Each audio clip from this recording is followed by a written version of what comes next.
Une personne intelligente comprend d'un seul coup d'œil comment retirer cet anneau apparemment inextricable. Mais pour ceux qui peinent à raisonner autrement, il se pourrait qu'ils passent 3 à 5 heures sans jamais percer le mystère. Il s'agit d'une énigme classique utilisée autrefois pour tester l'intelligence des enfants. La plupart des gens suivent instinctivement le chemin courbe, laissant l'anneau guider la plaque vers le centre, pour finalement se heurter à une impasse. C'est là qu'il faut changer de perspective, aller à contre-courant. Bien que l'anneau puisse faire un tour complet, une fois arrivé au bout, il est à nouveau bloqué.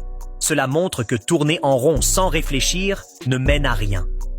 En observant bien l'ensemble, on remarque que la tige est fermement retenue par l'anneau courbé et que l'anneau y est piégé, un véritable enchaînement.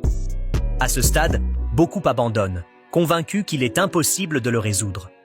Pourtant, les enfants habitués à stimuler leur esprit à la maison savent faire preuve de pensée inverse. Comme le dit le proverbe, quand la voiture arrive au pied de la montagne, un chemin se trouve toujours. En regardant attentivement, on voit une fente au milieu de l'anneau courbé. L'anneau peut passer par cette ouverture en suivant la tige, et on croit toucher au but. Mais voilà qu'un autre obstacle bloque à nouveau le passage. À ce moment-là, la majorité est totalement à court d'idées. Et vous, chers esprits brillants derrière l'écran, avez-vous une autre solution en tête? Si oui, bougez donc vos petites mains en or pour m'offrir un petit cœur gratuit. Votre soutien est ma plus grande source de motivation pour continuer à créer.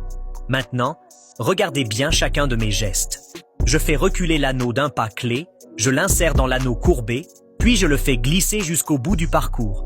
Et voilà, il sort facilement. Applaudissements s'il vous plaît. Si vous voulez plus de puzzles, commentez avec le mot puzzle.